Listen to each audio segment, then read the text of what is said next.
शक्ति वंदन अभियान का उद्घाटन किया और इस मौके पर सीएम योगी ने कहा कि हमारी सरकार महिलाओं को स्वावलंबी बनाने में जुटी है। प्रदेश में सुरक्षा का बेहतर माहौल है और साथ ही महिलाओं की हालत मजबूत करने के लिए सरकार की ओर से कई योजनाएं चलाई जा रही हैं। और इस मौके पर सीएम योगी आदित्यनाथ ने राम मंदिर का जिक्र करते हुए कहा कि 500 साल की तपस्या और साधना का फल मिला है और अयोध्या में रामलला विराजमान हुए हैं। इस तरह देश की लोक आस्था का सम्मान हुआ है।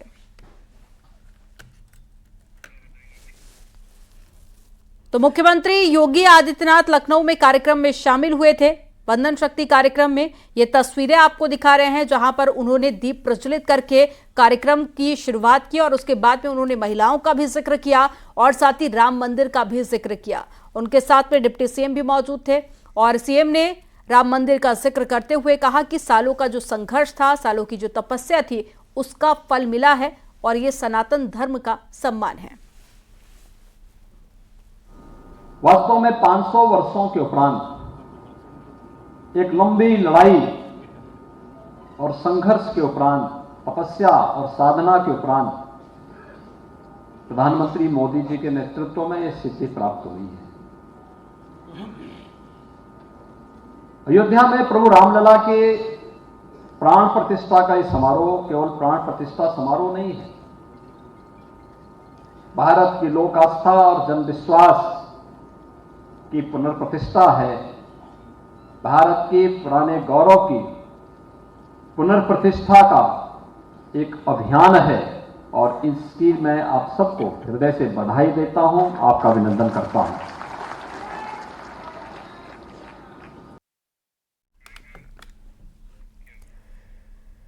इधर केंद्रीय मंत्री स्मृति ईरानी ने 2021 में अपना आशियाना बनवाने के लिए अमेठी के जिला मुख्यालय गौरीगंज के मेदन मवई गांव में 11 बिस्वा जमीन खरीदी थी। इस जमीन पर उनके घर का निर्माण कार्य लगभग पूरा हो चुका है। गृह प्रवेश के लिए शुभ मुहूर्त अब देखा जा रहा है। जल्दी गृह प्रवेश की तारीख भी तय हो जाएगी।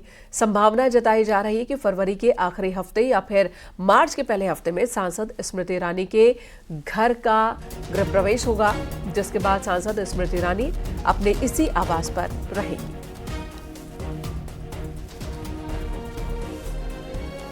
मोदी जी की कौहार में जब मीटिंग थी तब भी उन्होंने कहा था कि मैं ऐसा प्रत्याशी आपके बीच में लाया हूं जो आपसे रिश्ता रखेगा। ये रिश्ते की एक वो दे करके राहुल गांधी यहाँ चुनाव लड़ते रहे, सोनिया जी चुनाव लड़ती रहीं, लेकिन वास्तव में वो रिश्ता वो कायम रख नहीं पाए ज़मीन पर, केवल रिश्ता उनका छलावा था। ये देख रहे हैं कि 2014 में जब दीदी आई थी यहाँ पर चुनाव लड़ने के लिए, तो हम लोगों को लगा था कि एक बड़ी नेता आई हैं, बाहर की नेता हैं, रुकेंगी या वैसे केवल वादा करेंगी, लेकिन उन्होंने जो वादा किया था उस वादे को उन्होंने पूरा किया।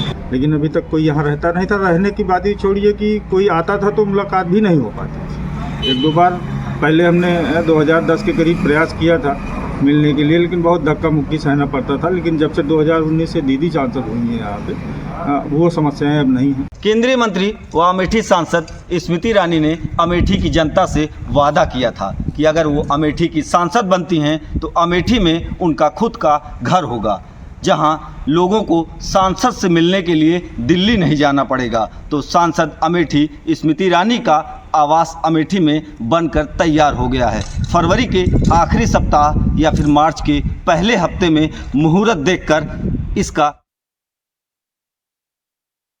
क्रांतिकारी समाजवादी पार्टी के राष्ट्रीय अध्यक्ष गोपाल राय के नेतृत्व में देश के 51 राजनीतिक पार्टियों ने विकसित भारत संकल्प महासंघ बनाकर आगामी लोकसभा चुनाव में देश की लगभग 200 सीटों पर चुनाव लड़ने का संकल्प लिया है।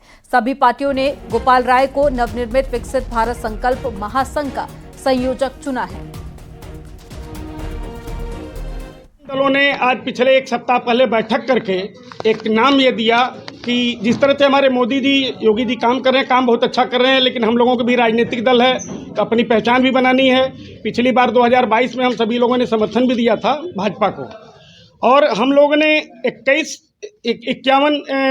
दलों का जो बनाया गया है आज, जो हमारे रजिस्टर्ड पार्टियाँ ये हैं भारत निर्वाचन आयोग से, इसमें मान्यता प्राप्त पार्टी कोई नहीं है। विकसित भारत संकल्प महासंघ बना करके हम सभी लोग पूरे देश के 200 सीटों पर चुनाव। और इसी के साथ यहाँ